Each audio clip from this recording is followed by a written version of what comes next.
guys, pag-usapan lang natin sina Kathryn Bernardo at Alden Richard. Siyempre guys, spotted lagi na sila ay magka-holding hands. Talaga guys, malaking factor ang escalator sa kanila. Grabe kasi guys ang mga moment na nakikita natin kapag sila ay nasa escalator. Grabe na guys yung mga napapansin natin. Grabe na yung moment na nakikita natin. Siyempre guys, no, pati mga reaction guys ng iba't ibang tao, mas kaduda-duda kasi guys, ang ginagawa ni Kathryn Bernardo at Alden Richard. Siyempre, awak kamay pa lang guys sobrang igpit na. 'Di ba? Dahil sa kanilang pagkasabik pa guys nakuha pa nilang nauntog umano. Siyempre, after silang nauntog, kinilig pa sila guys grabe. Imbes na nasaktan sila, kinilig ang nakaabang umano sa nangyari sa kanila. Grabe guys yung mga moment na nasilayan natin sa SM Iloilo. Lalo-lalo na guys yung pagtalon ni Alden Richard sa escalator ng mall para lang puntaan si Kathryn Bernardo. Ang daming paraan guys, pero ang naisip ni Alden Richard ay napaka-delikado. 'Di ba? Pwede siyang ma-out of balance dahil siyempre guys, alam naman natin tawag ng pagmamahal ang ginawa ni Alden Richard. Siyempre, sabik na sabik tayo. After nun, masisilayan natin guys si Kathryn Bernardo na animo guys pulang-pula ang kanyang pisngi.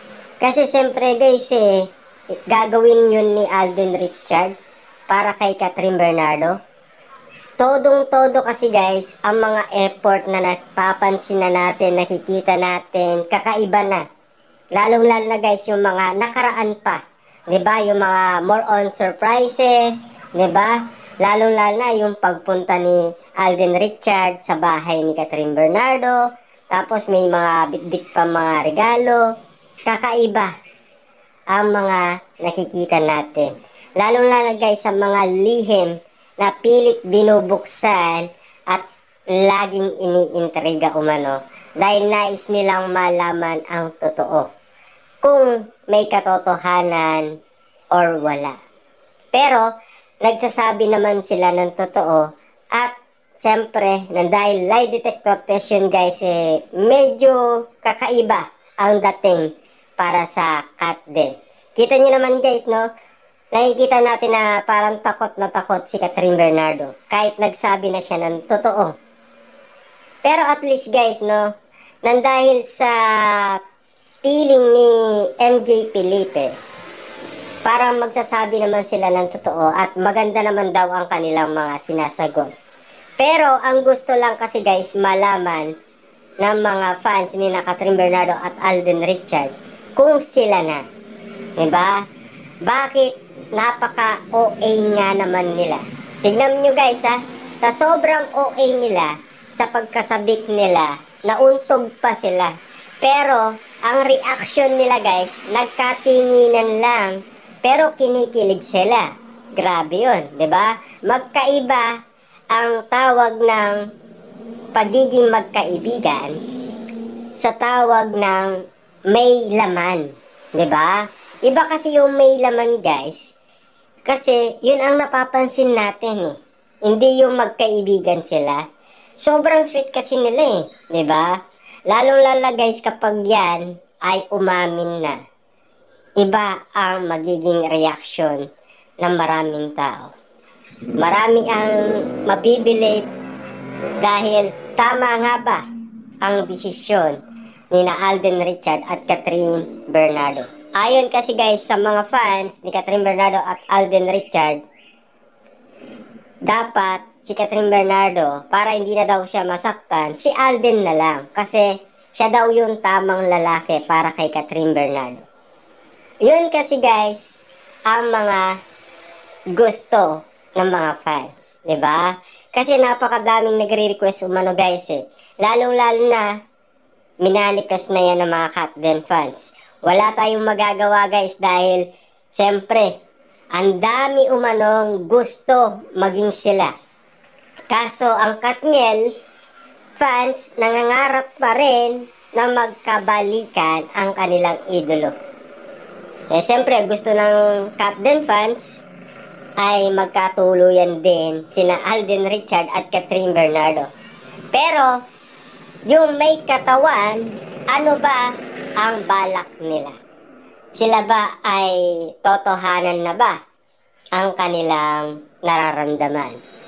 Totohanan na ba guys ang kanilang mga ginagawa? Base sa kanilang kinikilos, iba na kasi guys yung mga nangyayari. Kahit na yung mga nangyari sa Calgary, Alberta, Canada, may laman. Diba? Nag-date.